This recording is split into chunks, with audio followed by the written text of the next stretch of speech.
Hi everyone, this is Ryan Ferns. I'm doing my first video update from the state capitol here in Charleston.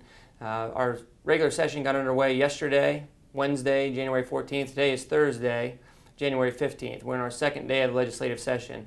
Yesterday was a pretty jam-packed day from beginning to end, and the day concluded with the governor's State of the State address, which I attended and listened to.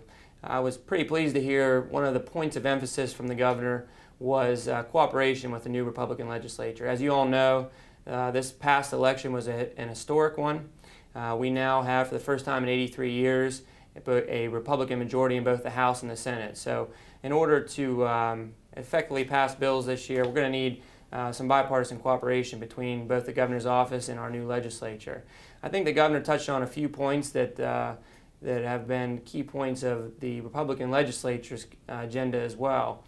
He talked about improving the business climate in West Virginia, which has hindered our job growth for many years, and so the fact that he's putting emphasis on that I think is important, and it actually fits into the first 15 bills that we in the Senate, the Republican caucus in the Senate introduced. And so I will go ahead and read off the titles of our first 15 bills that kind of set the tone for this legislative session. Senate Bill 1 was repealing the Alternative and Renewable Energy Portfolio Standard, and that is what many around West Virginia have referred to as cap and trade bill that was passed under the Manchin administration.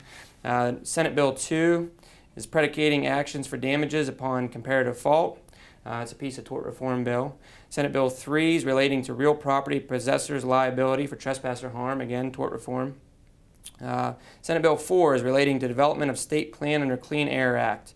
Senate Bill 5 is creating a teacher's core program. Senate Bill 6 is relating to medical professional liability. That's a bill that I introduced myself with a number of other co-sponsors.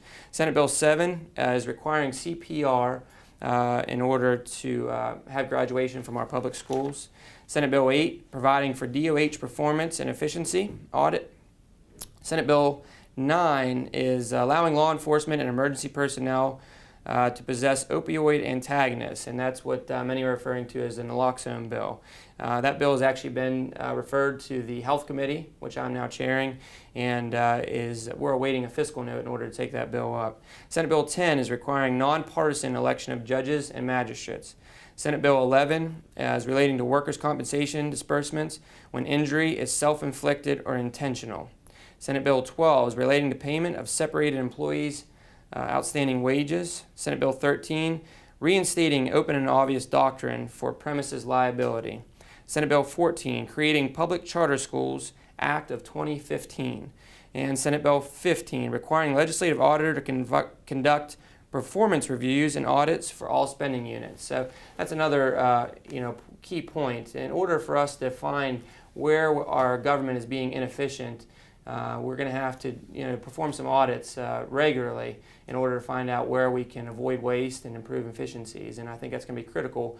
One of the items that the governor didn't touch on last night was the fact that we have a nearly $200 million budget shortfall, and how he proposes to handle that. He did talk about our strong rainy day fund, and I think that it's anticipated that he plans to use some of that rainy day fund again this year in order to balance our budget, and so we'll have to watch out for that going forward. So I want to give everybody an update as far as being able to track these bills. I named the 15 first bills that were introduced.